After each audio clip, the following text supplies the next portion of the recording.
प्रेमीजनों को मेरी तरफ से जय श्री राम।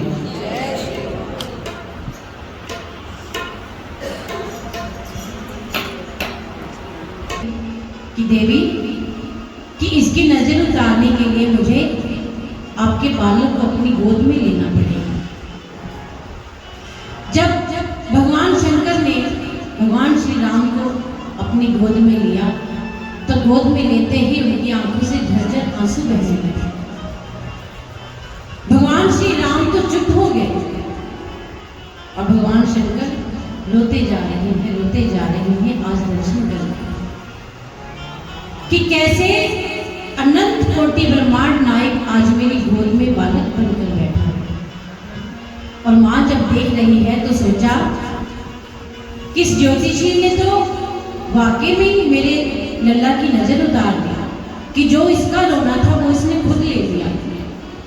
और भगवान शंकर ने आंखों ही आंखों में इशारा किया काकभुशुंडी को कि इसके बाद कोई अवसर हमें नहीं मिलने वाला।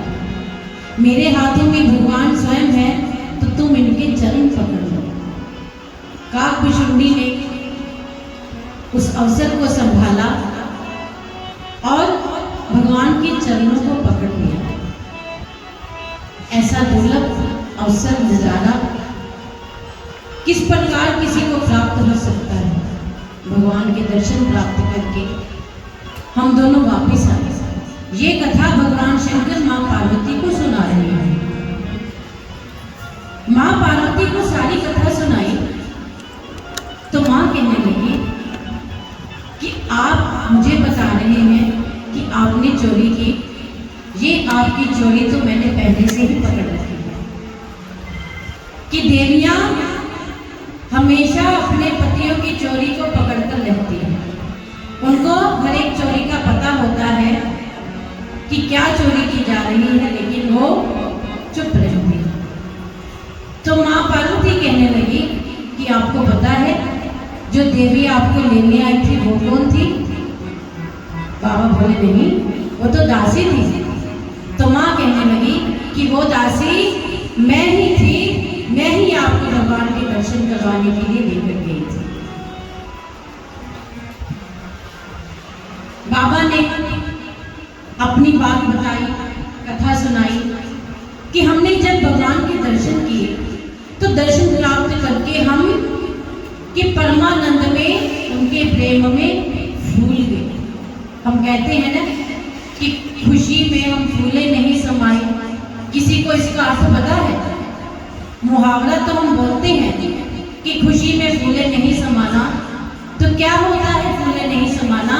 कि जब इंसान इतना खुश हो जाता है कि वह फूल के ऐसे दिख जाता है और ऐसे होने के बाद उसको पता नहीं चलता, वो चारों तरफ घूमता फिरता है, खुशी मनाता फिरता है। उसको पता नहीं चलता कि मैं कहां कहां जाकर भटक रहा हूं।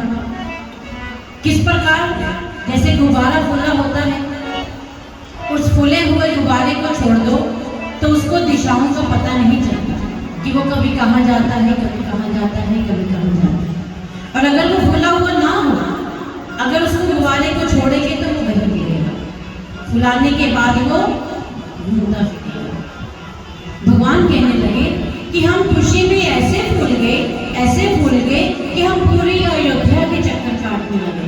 कभी कहां जाते, कभी कहां जाते, कभी कहां जाते। तो इतना प्रसन्नता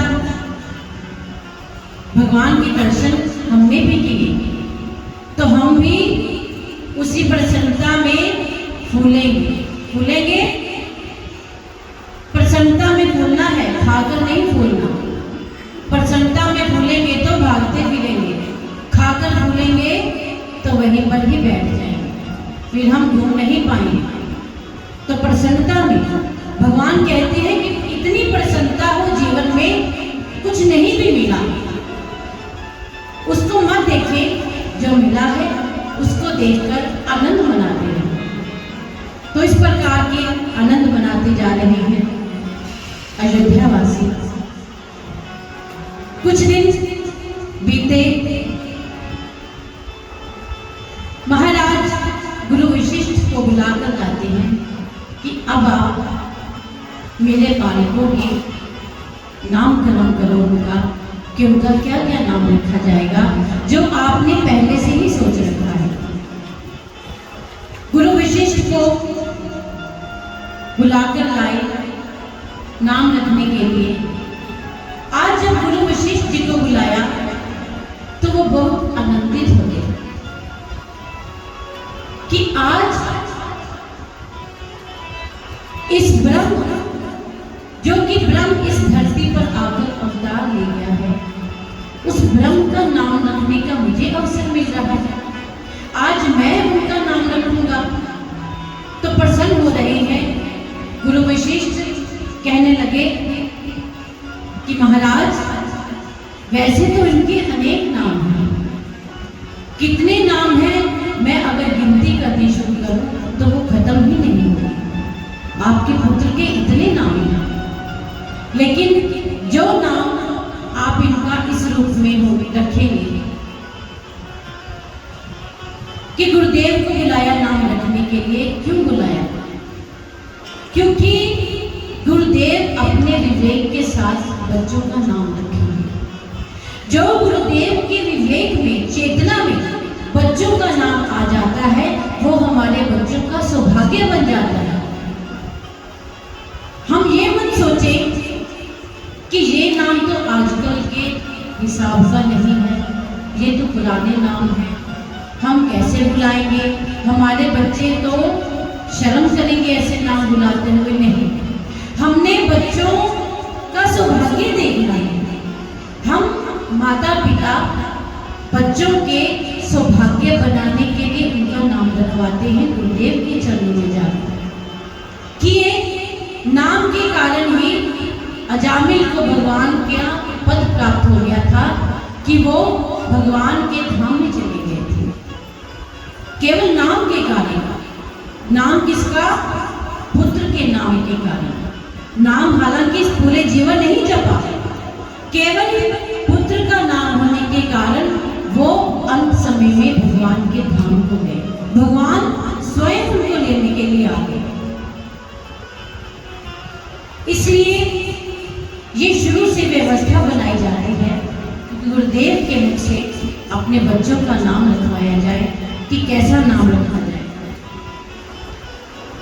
कई घरों में तो इतने इतने संस्कार देखे जाते हैं। हम देख रहे हैं कि आज के समय में हमारी तरफ ये संस्कार कम होते जा रहे हैं। आज ही मैं देख रही थी कि दक्षिण भारत की तरफ हम जाएं, उत्तर भारत की तरफ हम जाएं, तो इतने संस्कार उनमें आज भी हैं कि आज भी स्त्रियों के सिर से दुपट्टा नहीं उतरता। वो कितने भी बड़े उत्सव में जाएं, लेकिन उनके सिर पर दुपट्टा रहता है। और उनके बच्चों के नाम देखे जाएं तो इतने अच्छे अच्छे संस्कार उनके बच्चों में हैं। किसी के घर में एक कछुआ था छोटा सा, उन बच्चों ने उसका नाम रखा नारायण। तो वो पूरा दिन नारायण कहाँ हो, नारायण आप किधर गए हो, देखो पापा नारायण फ्रिज के नीचे चले गए, देखो पापा नारायण बेड के नीचे चले गए। तो कितना अच्छा पौधा बनता होगा घर में जब एक बच्चा भी भगवान के नाम को बार बार पुकार रहा है। महाराज दशरथ की गोद में उनके सबसे बड़े पुत्र थे। गुरु वशिष्ठ ने उनके मुख को देखा, उनकी कांति को देखा, देखकर कहने लगे कि महाराज कि जो आपके सबसे बड़े पुत्र हैं वो क्या है? जो आनंद सिंधु सुख राशि सी करते थे लोक सुखासी, सो सुख धाम राम अस नामा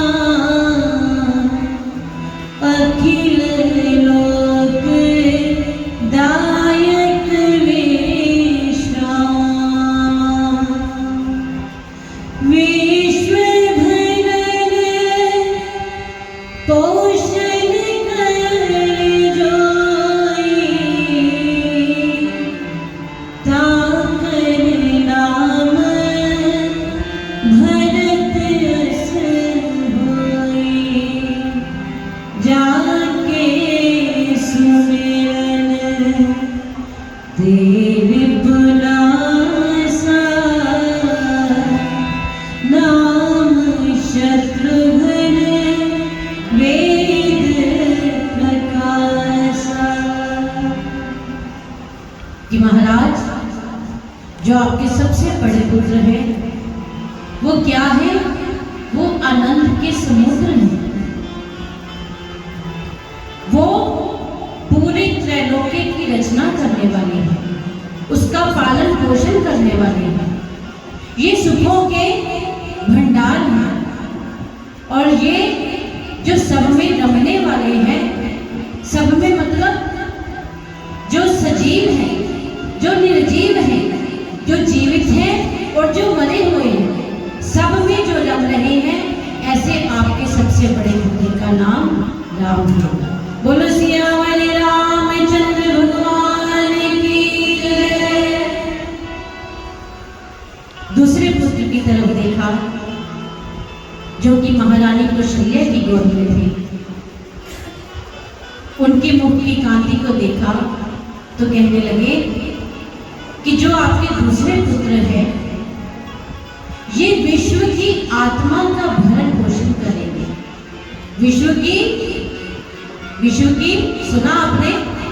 विश्व की आत्मा का, विश्व का नहीं, जनों का नहीं, लोगों का नहीं, लोगों की आत्मा का भरण पोषण करेंगे। क्योंकि भरत क्या है?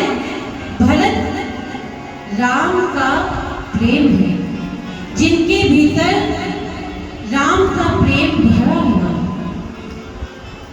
ये जो हमारा शरीर है, इसके पालन पोषण के लिए हमें भोजन की आवश्यकता है, लेकिन जो हमारे शरीर की आत्मा है, जो इसके अंदर आत्मा बसी है, उसके पालन पोषण के लिए भगवान के प्रेम की आवश्यकता है। तो जो वो प्रेम हमारी आत्मा में बसता है, वो सब कहाँ से आ रहा है?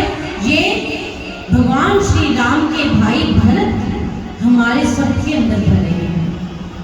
ये कर्तव्य, ये ड्यूटी भगवान श्री राम ने भरत जी की लगा रखी है कि जितना भी प्रेम भगवान के भक्त में है वो भरत जी भरते हैं।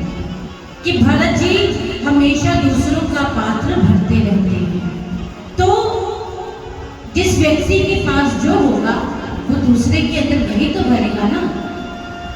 तो भरत जी में प्रेम है। कैसा प्रेम? कि महापुरुष कहते हैं कि राम आते तो हमें केवल राम दर्शन देते, राम केवल दिखते। अगर भरत ना आते तो राम के प्रति प्रेम किसी के भीतर ना होगा। राम के पीछे भरत आए तो भगवान का प्रेम सब लोगों में भर गया। कि भरत क्या है? एक रस है। कैसा रस? मानो तो एक नमक की तरह और मानो तो चीनी की तरह। कि यदि हम कुछ भोजन बनाते हैं, सब कुछ डाल दिया, उसमें नमक नहीं डाला तो उसका स्वाद नहीं। तो भरत जी क्या है कि जो भोजन है वो एक रूप अगर परमात्मा का है, वो परमात्मा सब कुछ, उसके अंदर सब कुछ है, लेकिन उसके अंदर अगर प्रेम नहीं है तो वो कैसा है? बिना नमक के भोजन है। तो हम समझ सकते हैं कि बिना नमक के भोजन का स्वाद क्या होगा। और वो कैसा प्रेम है? नमक क्या चीज है कि चाहे उसको आप सबसे पहले डाल दें, चाहे उसको आप खाना बनाते बनाते बीच में डाल दें, और अगर वो डालना भूल गए तो आप लिए सब्जी बनने के बाद भी डाल सकते हैं। वो ऐसा प्रेम है कि यदि बचपन में वो प्रेम नहीं हुआ तब भी चलेगा, और युवावस्था में नहीं प्रेम बना तो भी कोई बात नहीं। अगर अंत समय में भी हम भगवान के प्रति अपनी वृद्धावस्था में भी उसको डाल देंगे तब भी भगवान तक पहुंचते पहुंचते हमारी बात बन जाएगी। ऐसे हैं आपके पुत्र जो कि विश्व की आत्मा का पोषण करेंगे। ऐसे आपके पुत्र का नाम भरत होगा। बोलिए भरतलाल सरकार की जय। तीसरे पुत्र की तरफ देखा जो कि मां कैकेयी की गोद में था। देखा, मुख को देखा तो कहने लगे कि महाराज, जो आपके ये पुत्र हैं ये ऐसे पुत्र हैं कि जिनका स्मरण करने मात्र से ही शत्रु समाप्त हो जाएंगे। कैसी कैसी विशेषता है भगवान श्री राम के भाइयों की कि इनका स्मरण करते ही सभी शत्रु समाप्त हो जाएंगे। कि शत्रुघ्न भैया कैसे हैं? पूरी रामचरितमानस में शत्रुघ्न जी बोलते नहीं, मौन रहते हैं। सूत्र कहता है कि शत्रु पैदा ही तब होते हैं जब ज्यादा बोला जाता है, तब हमारे शत्रु पैदा हो जाते हैं। जो व्यक्ति मौन रहते हैं इस संसार में उनके कम से कम शत्रु रहते हैं। कैसे, किस प्रकार शत्रु नहीं बनते कि जब कम बोला जाएगा तो अपनी जुबान से कुछ भी ऐसी बात, कुछ भी ऐसी वार्ता निकलेगी नहीं कि हमारे शत्रु बन पाए।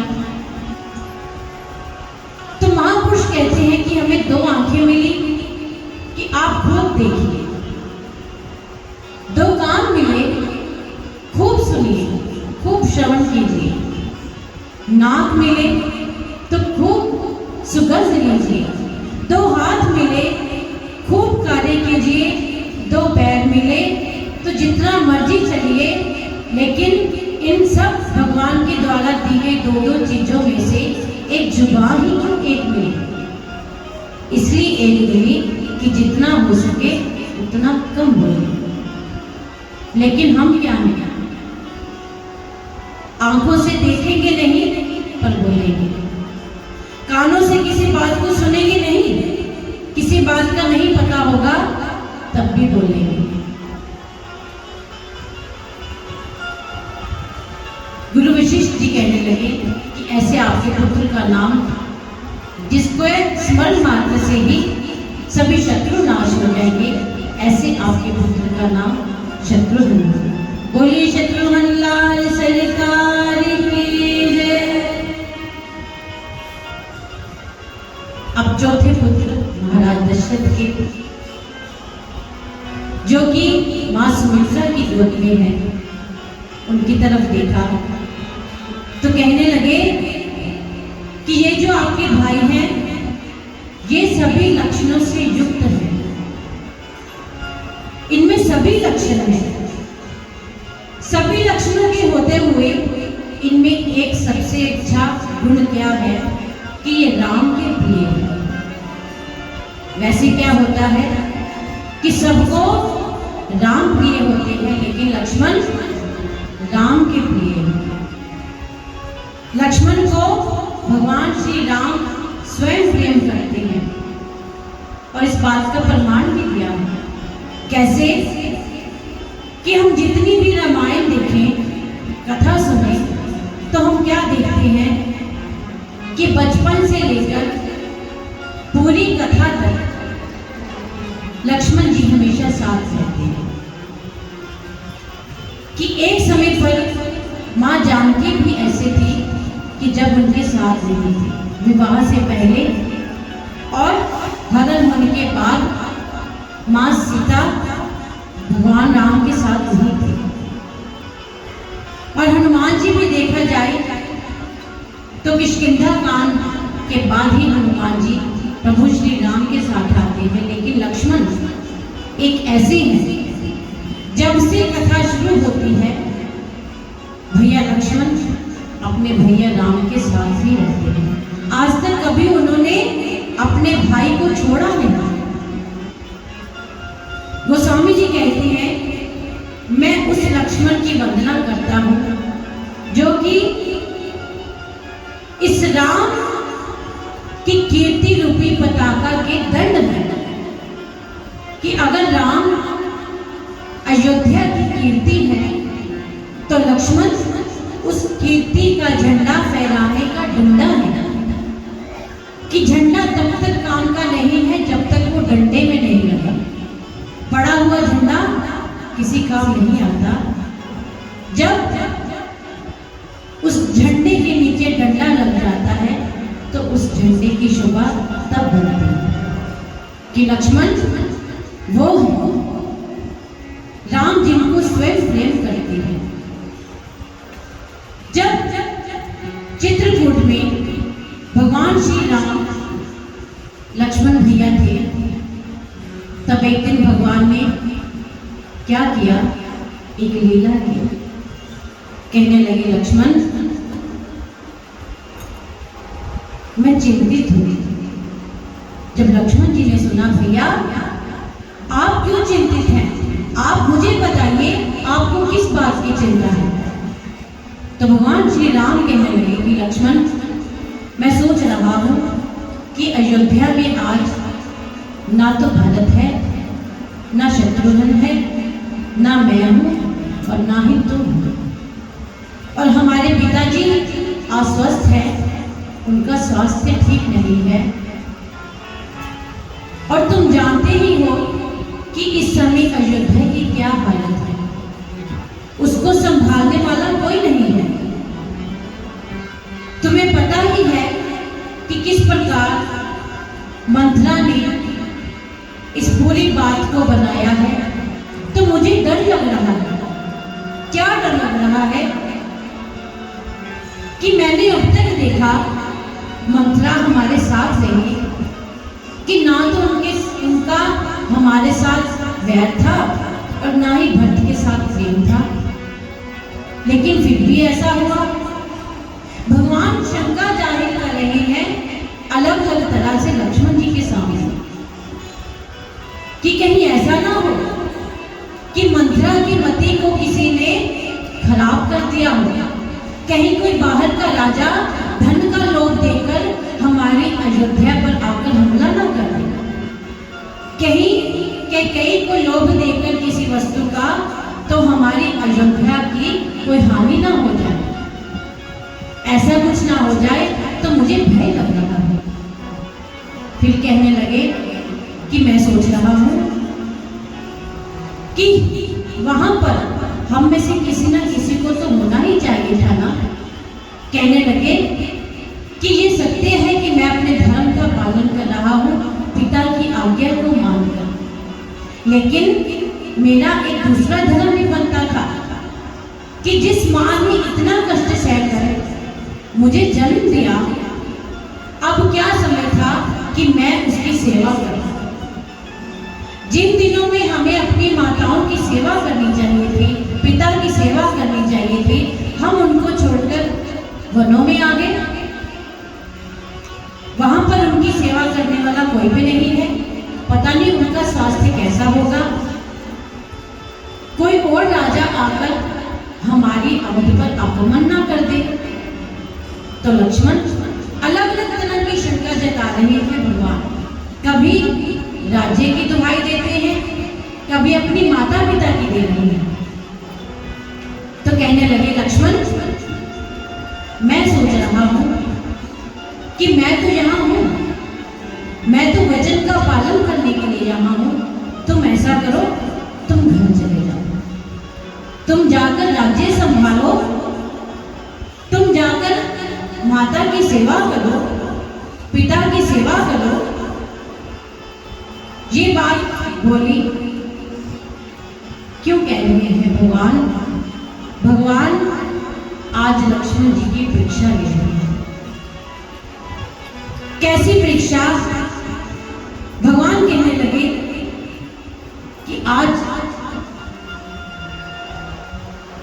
मैं यहां पर रहूंगा, वनवास में रहूंगा और तुम घर जाओ और राज्य को संभालो।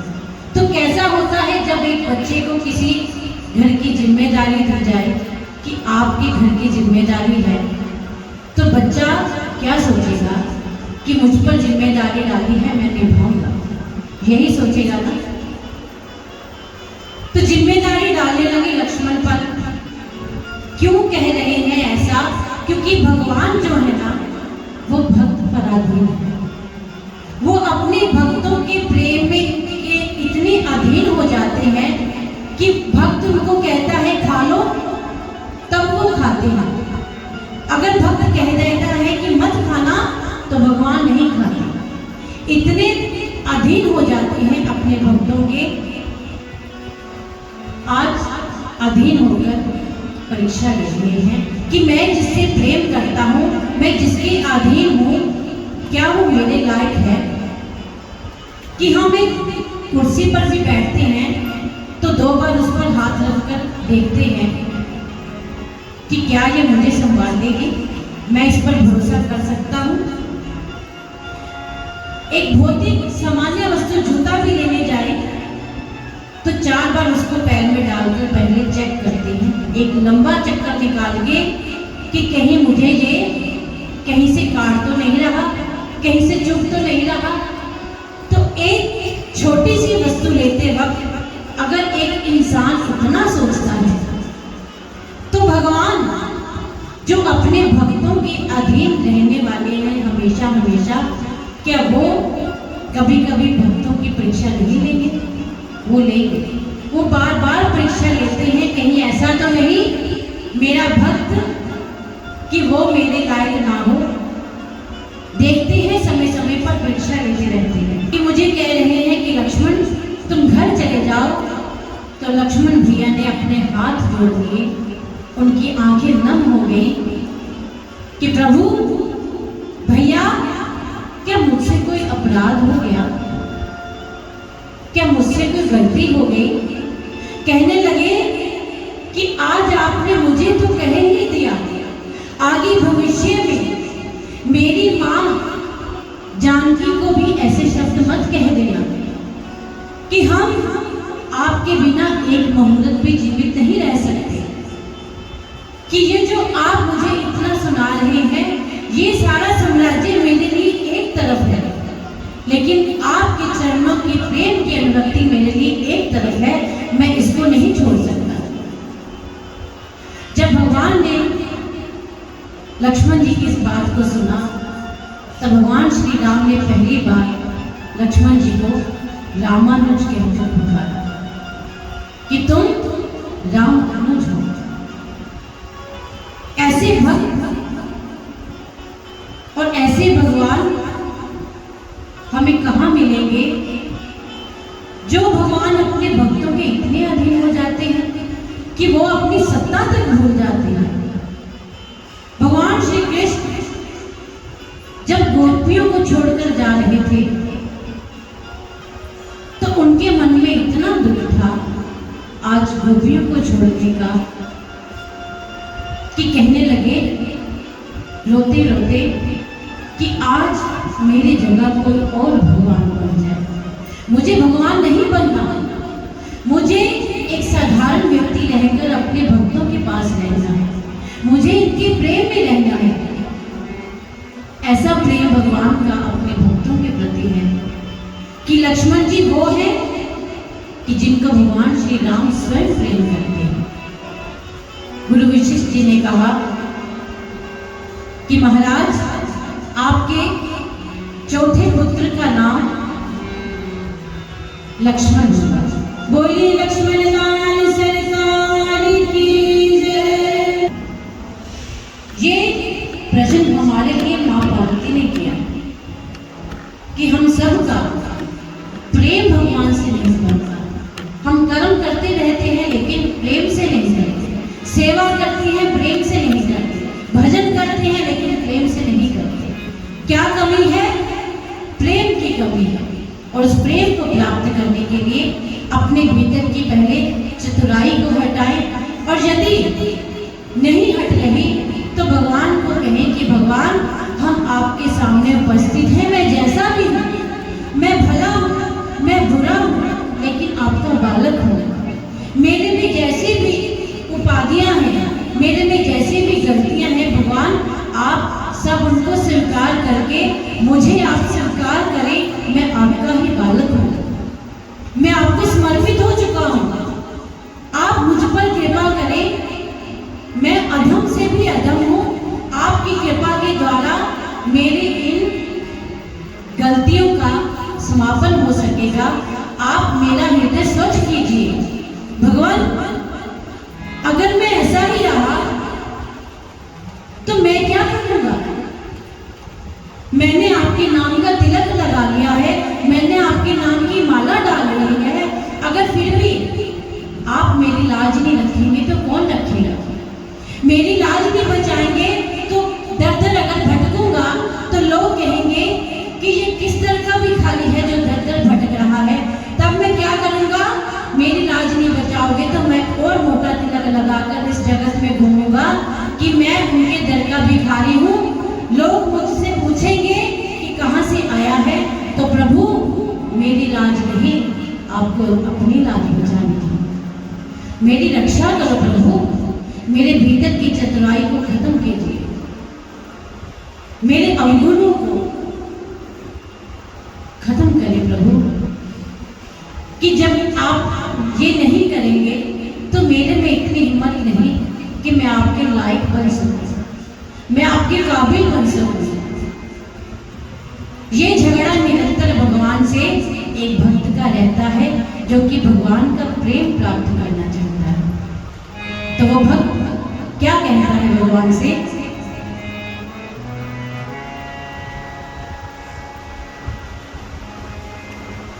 ये झगड़ा है हमारा तुम्हारा, कि प्रभु आपने अजामिल की लाज बचाई, आपने गीध को आगे संभाला, क्या आप मेरी रक्षा नहीं करेंगे? ये झगड़ा है हमारा तुम्हारा, ये झगड़ा है हमारा तुम्हारा, फिर क्या हुआ वो सारा तुम्हारा, ये झगड़ा है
गरीबों की आँखों में जिस दिन से आया, गरीबों की आँखों में जिस दिन से आया, उसी दिन से बिंदु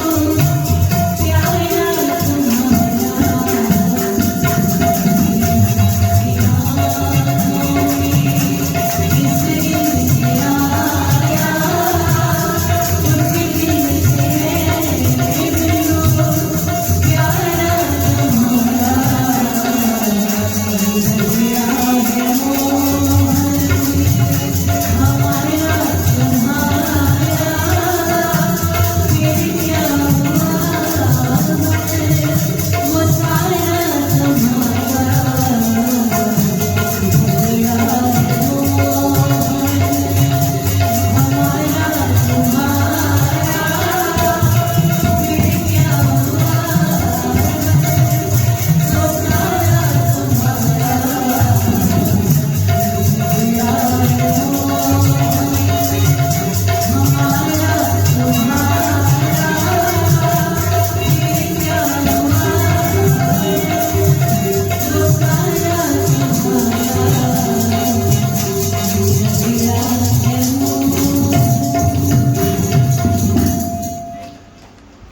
कि ये झगड़ा भगवान का भक्त ही कर सकता है भगवान से। कि गोस्वामी तुलसीदास जी लिखते हैं कि अस प्रभु दीन बंधु हरि, कारण रहित दयाल, तुलसीदास सटते ही भजो, झाड़ी कपट जंजाल। हम इतनी कथा सुन रहे हैं, गोस्वामी जी ने ये कथा लिखी है। कौन सी कथा लिखी है?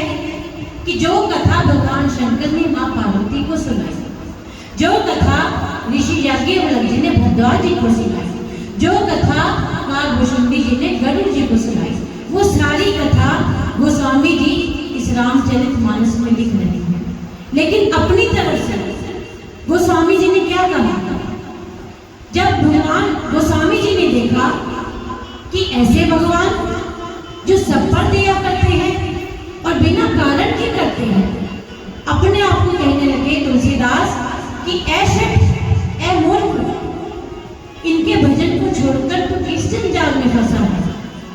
श्री रामचरितमानस में ये चौपाई गोस्वामी जी अपनी तरफ से लिख रहे हैं कि ऐ मूर्ख, ऐसे भगवान, कैसे भगवान जो कि बिना कारण के ही इतनी दया करते हैं। इस संसार में बिना कारण के हमसे प्रेम करने वाला कोई नहीं है। हमसे जो जो प्रेम कर रहा है अपने स्वार्थ के लिए कर रहा है।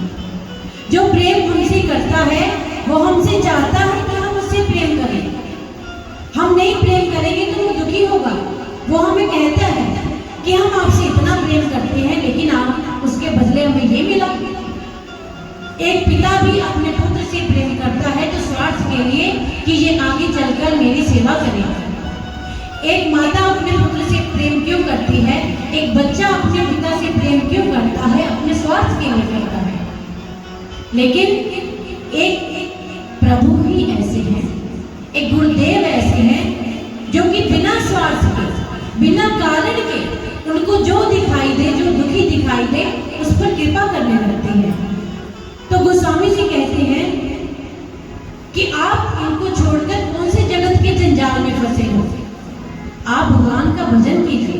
वे अपने मन को कह रहे हैं, किसी और से नहीं कह रहे हैं। खुद का नाम लिया कि ऐसे तुलसी। तुलसीदास जी कहने लगे कि भगवान से प्रेम करने के लिए हमें कुछ छोड़ने की आवश्यकता नहीं है। अगर हम सोचें संसार में आए हैं अपने कर्तव्यों को निभाना है तो कर्तव्यों को निभाएं, कुछ ना छोड़े, ना ही घर छोड़े, ना ही व्यापार छोड़े, ना ही नौकरी छोड़े, सब करते जाएं, लेकिन करते करते साथ में भगवान के नाम को जपें। गोस्वामी जी हमें ये बता रहे हैं कि हमें साथ साथ भगवान के नाम को जपना है। उसके लिए हमें कुछ भी छोड़ने की आवश्यकता नहीं है। जब हम भगवान के नाम में लगे रहेंगे तो जो हमारे आसपास उपद्रवी हैं वो एक दिन क्या सोच लेंगे कि अब इसको पास में बिठाने का कोई फायदा नहीं, अब इसको छोड़ो। वो स्वयं ही हमें छोड़ देंगे। वो विकार एक एक करके हमें स्वयं छोड़ते जाएंगे कि अब तो ये भगवान का भक्त है, अब इसको भजन करने के लिए जाने दो, कि अब तो जा भगवान का भजन कर। उस व्यक्ति को कुछ नहीं छोड़ना पड़ेगा।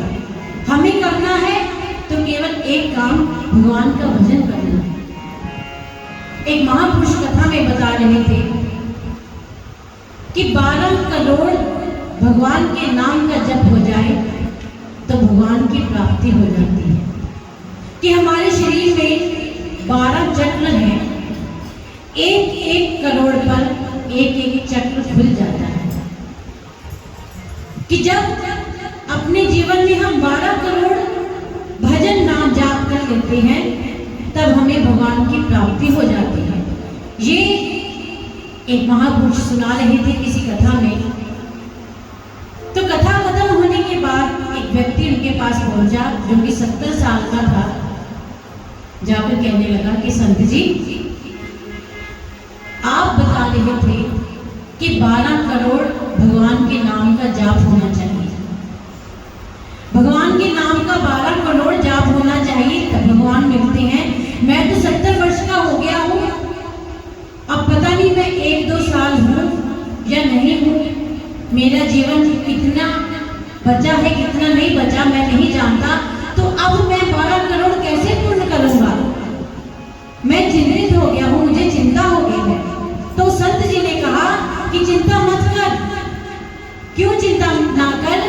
कि तू अभी लग जा, कि जो तूने धन कमाया है वो तो यही छोड़ जाएगा, लेकिन अगर तू आज से ही भगवान का नाम लेना शुरू करेगा तो मरने के बाद जब अगला जन्म पाएगा तो ये जो आपने नाम जपा हुआ है इसकी गिनती अगले जन्म से शुरू हो जाएगी। ये नहीं कि आपने अब जपा तो खत्म, अगले जन्म से दोबारा, कि अभी शुरू कर।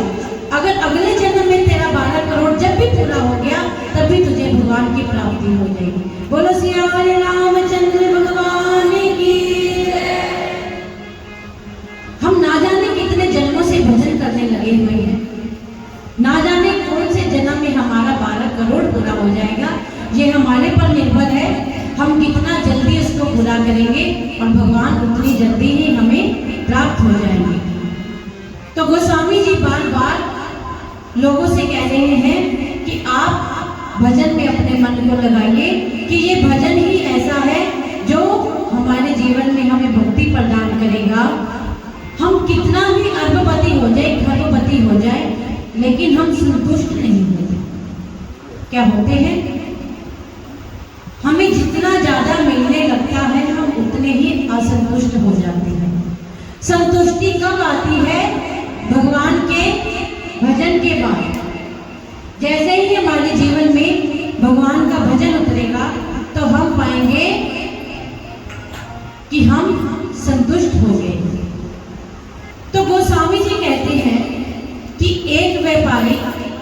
कभी एक व्यापार करता है? एक व्यापारी को जब भी कोई और धंधा सूझे, कोई और व्यापार सूझे, तो उस व्यापार को वो ले लेता है, उसको भी साथ साथ करता है। कोई भी व्यक्ति अपने जीवन में एक काम से संतुष्ट है क्या? कोई सोचता है कि हमारे घर में आय का एक साधन है, वो हमें प्राप्त है? नहीं। एक साधन किसी को भी प्राप्त नहीं है। एक साधन के साथ हम दूसरा साधन अपनाते हैं, एक व्यापार करते हैं, हम दूसरा व्यापार शुरू करते हैं। तो महापुरुष कहते हैं कि अगर आप व्यापार करते रहते हो, अगर इतनी व्यापार करते हो, हमारी तरफ से एक व्यापार और जोड़ लो। कौन सा व्यापार जोड़ना है हमने अपने व्यापार को करते करते? अरे राम नाम के हो, राम नाम के। कौन सा व्यापार करना है? राम नाम का। राम नाम के हो, राम नाम के हो, राम नाम के। मन बन व्यापारी राम नाम के, मन बन व्यापारी।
कहूँ